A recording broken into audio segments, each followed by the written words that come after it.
Hello and welcome back to a very windy North Yorkshire and to the Volkswagen ID.5. It's an ID.4 but with a coupe'd rear. So have they made an SUV which is practical and then made it less practical, or have they got an SUV and made it more stylish and fun and sporty?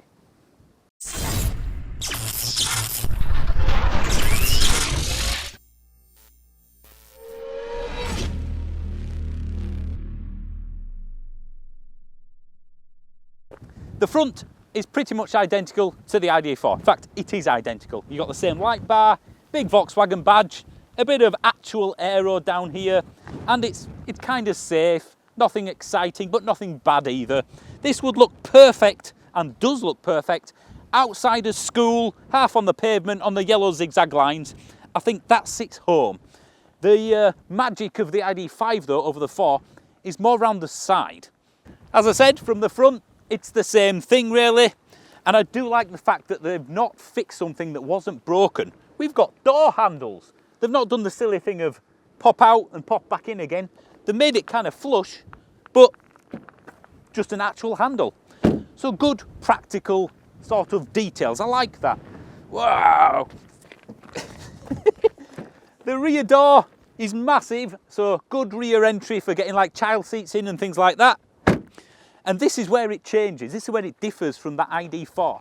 As you can see, it swoops back down here. They've got rid of that boxy rear end. That should mean that it's less practical though, because it's not as boxy, it's not as big.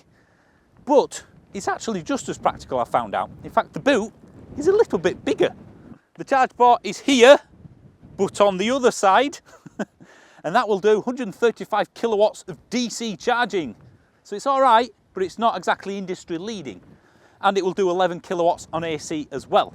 But let me show you the back end, because as I said, that's the main difference between this and the 4. You have the spoiler, which is smack bang in the middle when you're looking out of the rear view mirror. So it does kind of get in the way a little bit, and it is an SUV, so I don't see the point of this, but why not? You've got the brake light there, of course, so it is a squashed sort of rear end compared to the 4, and I think it looks better. You've got the light bar that goes around here, you've got the Volkswagen badge.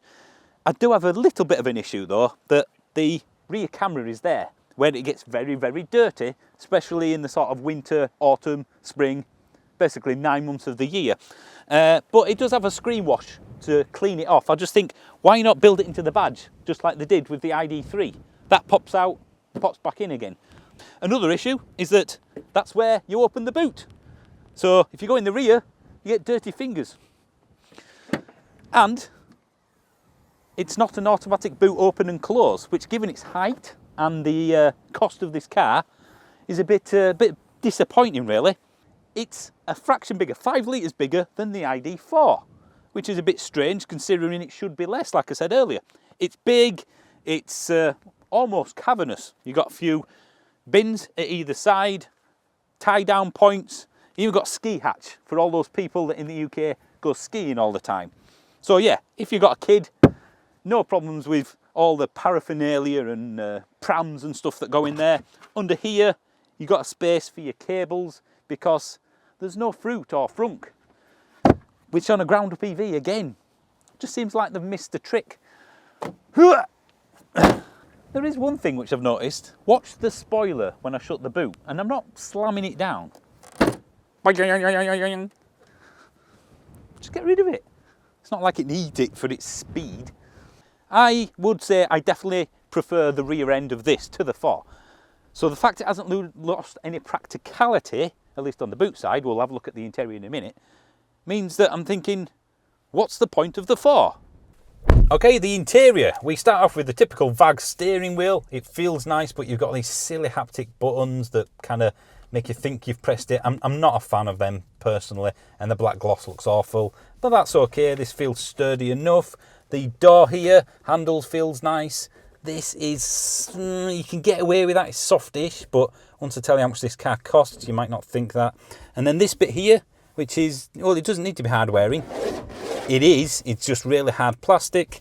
You've got some eco sort of leatherette type stuff there, which feels okay, don't mind that. And a good sturdy handle, but it's just full of fingerprints. You probably can't make it out too much on camera. And then, of course, another bugbear for a lot of people. Good switch gear, don't get me wrong, but if I want to adjust the rear, I have to press that. I have to press that, and then adjust the rear and put it back up, and then press that to go back. It's just unnecessary. Again, they fixed something, didn't need fixing. They should have used the same logic that they used on the door handles. You got the light controls here, just basically leave it on auto for the most point. That feels nice and sturdy. This is soft-ish, and that goes all the way around there. And you got this kind of silver bit of trim, which feels pretty nice. That breaks up the dashboard a bit as well. And these feel good, but unfortunately, once you get below that silver line, it's again that hard-wearing, quite frankly, cheap plastic on a car of this value. You can actually see here where I think other car reviewers have scratched there. So it's hard-wearing, but it seems to mark quite easily. Yeah. Okay, then. Now, it's your time to shine. My time to shine. What What's we're it going to gonna say, be? it's going to be half one, isn't it? It's an ID.3. Oh. Yeah. What is the point in that? The cup holders, very good and on brand. Definitely. Yeah. And if you do this, you can take that out, so you've just got an open space if you really want to. Black gloss, so that's going to be scratched and full of fingerprints very quickly. And under here, you've got storage that you can adapt to your needs. So that's quite nice, and that's where your phone goes for wireless charging. But unfortunately, even though that feels okay, the rest of it, again, it's the same hard-wearing plastics that goes all around most of the cabin, and it does let it down, again, once we get to the value and cost of this car. So it's functional, but that's kind of where it ends, I'm afraid. The seats are all standard on the ID.5, and they're very comfortable. The only little gripe I've got is the fact you can't obviously adjust the headrest because it's fixed position, but I think it's quite nice. Yeah, it's pretty good. It's pretty nice. And of course, you've got highlight. these. Now, I would say that these are perfectly positioned for when you're driving, so I do like that, but it just feels out of place. it does, yeah. That's out of British Rail carriage, but only this time you got first class British Rail because it's leatherette. If I do There we go. there we go, you get a much brighter cabin, and that does make a big difference. It And really thankfully, needs it that, is, as I said, standard, so it goes all the way back, so even the people in the rear get a nice open kind of feel, and all of a sudden we're in a different car. Yeah. The infotainment system, it does Apple CarPlay, as you can see, and Android Auto wirelessly, so that's nice, but it's just got this silly adjust the volume there. You can do it like that, so it's a little more incremental. You can't do it by feel, and it's not backlit either, so at night you can't see it. And again, Really? not even the hazard warning light isn't a physical button. It just, why have they taken away every single button from the entire cabin? Just the basics. Is there a global shortage of buttons? Maybe there is, yeah. I mean, Tesla do it as well, and it annoys me. But at least you get some controls for volume and things like that, and they're just taking it all away. And then we've got this here, which it's easy to read. All you can do is adjust that, so it doesn't really do anything other than that. And compared to like an Audi virtual cockpit or other VAG group stuff, it's pretty basic. And this is how you adjust to go into drive, reverse, or B mode. So I prefer flappy paddles for regen, but B mode is heavier regen. But you notice that when you sat here, you can't actually see that because it's hidden by the steering wheel. Not too much of a problem because you'll do it kind of by muscle memory after a day or two of driving. Is this 3 adults across the rear? It looks quite spacious. I would say yes. Yeah, I would say 3 adults across the rear. And we have a flat floor as well. It is, so, yep. Again, ground P Venus working well there. And this is as well. It's a game changer. Does make a big difference. Do you know what? It's nicer sat in the back. Really? Yeah. Down here, you have controls for the rear. Yeah. And again, some more kind of that plastic stuff. Right, now, the cost of this car. We've just toured the interior. Yep. How much do you think this car costs? Bear in mind the ID.4 it's based on starts at £36,000, although that is for a smaller battery. It's not got the bigger battery. Yeah. These are all 77 kilowatt hour batteries. So forgetting that, the interior is the same. Yeah. £50,500. Wow. Near as damn it. And For this the entry interior. level. This car we're sat in today, the press car, £57,000. Wow. I think the most relevant one, or two, the Nissan Ariya. Yeah, fantastic. We've just done that a few weeks ago. That goes from 45 to about 60, so same sort of bracket. Same, yep.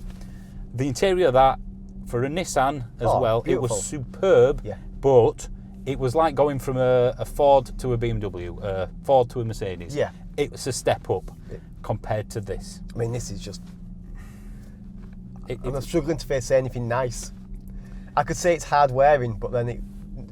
Yeah, but you can get soft touch and hard wearing. Yeah, it annoys me. People go, "Oh, I want hard wearing." Yeah, but I never said that soft touch or nice feel was not hard wearing. Well, I know what I like when I go, get a new floor in my house. I'm just going to go hard wearing plastic all over. Well, that's the thing, isn't it? We are looking at a £50,000 to £60,000 car right now. This is the ID.5. The range and the size of the car, because it's big. I think that's Okay, fitting I can the price. fit it, yeah, but then the interior is from a car that you can buy for £36,000, which is, for this press car, 20 grand difference. Go 20. Go down to the ID.3 Yeesh. and the interior is almost the same. Well, they've got the same components in parts, haven't they? So even from there... So you got a 30 odd grand interior in a 50 to 60 grand car, and that's my biggest beef. It doesn't make sense. It doesn't match. Where's my money gone? Well, yeah, exactly. Where has it gone? It's Volkswagen have dropped the ball on this. Yeah, or rather, for me, the accountants have. I think the accountants have caused this, not the engineers. To let something with this price have this interior, I actually feel a little bit embarrassed for them. Yeah, and I really like Volkswagen. My favourite car I've ever owned is a Volkswagen. I've owned more VAG cars than any other cars put together. Yeah. I am a fan of the group and Volkswagen as a whole.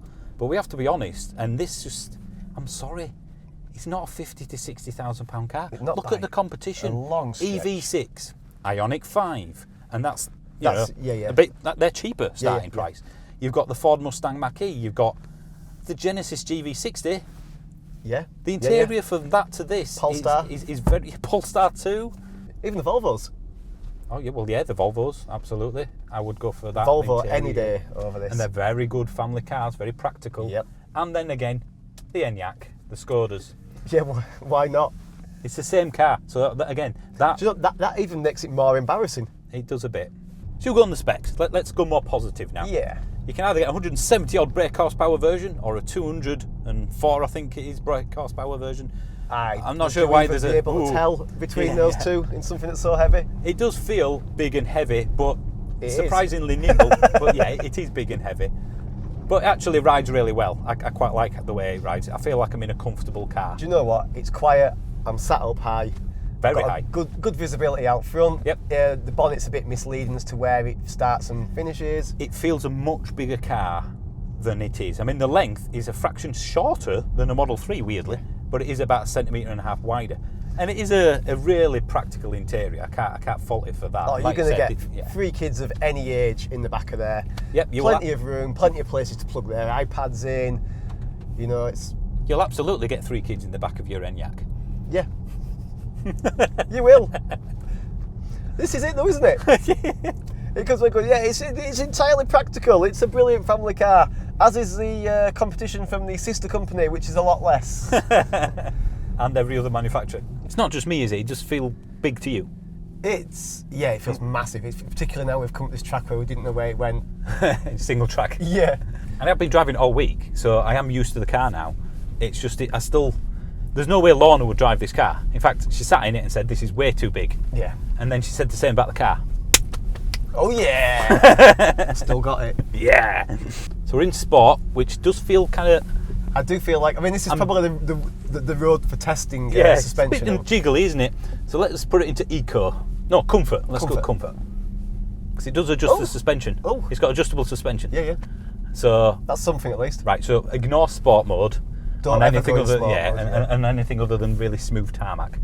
It is comfortable. Yeah, it's one of those cars where it's not egging me on in any way. No. But I don't think it's designed to do that. Nah, I don't want it to. And quite frankly, you've got your kids in the back. Yeah, you just want a nice quiet journey where hopefully they fall asleep and don't scream for 3 hours. Are we there? What are we doing? So the efficiency has definitely improved since they fixed the software and we did the original videos. So if I go on the long-term one, over the last 370 miles, this has done 3.5 miles per kilowatt hour. Not really that bad, is it? Considering its weight, that's excellent. Yeah. But it's about, I would say, between 13 and 15 degrees in the entire week I've been driving it. So I'm going to say 3.3 as an average, because in winter it will tank. Yeah, it's good. And in obviously summer, they're not that far off, but that will go up a little bit. So I'm going to say about 3.3, which gives us an average of just over 250 miles, real world. That's good. And a good 180 of that is on the motorway as well. Yeah. Although, from what he told me, that was doing like 60 odd. Economical. Yeah, economical motorway driving. It's been quite a negative review, quite frankly, and to be honest, all based around the cost versus what you get, as always. Just doesn't. It's just It that doesn't weight, fit. doesn't it? No. I cannot see a way of justifying That. this in a car that's Price. 50 to 60 grand. I mean, Sorry. And again, it's just with what else is around at that price. You know what? An MG ZS, certainly since they've facelifted it, maybe not in how it's screwed together, No, but in terms but of the the materials, that's got a better interior and it's £20,000 less.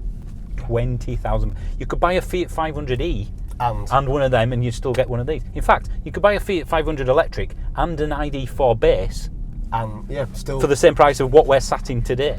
But when they, you know, the press launch of this vehicle and they went over a specification in front of all the global motoring press, and they got to the end and they went, and they're starting from £1,000. And they all went, what was that, sorry? £1,000.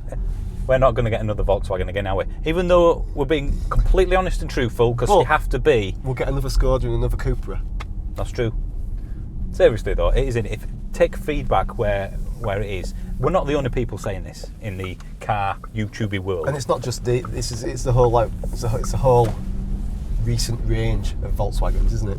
I don't know. Do you think it'd be better if they got rid of the ID.4, made them all look like this, and bring the price down because of mass manufacturing of the same stuff essentially? So this is just the ID.4 and the ID.5 doesn't exist, or it's a different car entirely. Because I do prefer this over the 4. The looks. It's just I guess it's funny with it looks, pushes though, it isn't into a it? price bracket That isn't just that's unattainable for what you get.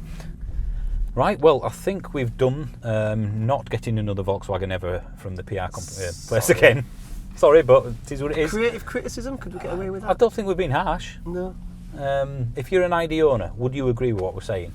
The ID3 was debatable given the price bracket it was in, but now we've almost doubled the ID3 price. Are you even then going, yeah, all right, that's a bit much? We are in a cost of living crisis. We are? We are. Oh, no, we are. And that's why you Me? have unjoined me as a member. I've unsubscribed. You've unsubscribed. But not on purpose. But yeah. it's inflation busting at 99p. You can get extra videos and videos for a week early. Wow. At inflation busting prices. 90. That gets you like 1.5 kilowatts worth of electricity. Wow. It's not far off, is it though? No, this is true. Right, I'm done. You done? I'm done. Yeah, nothing else to say. Thanks for watching. Subscribe. Thank you. Blah blah blah. Bye.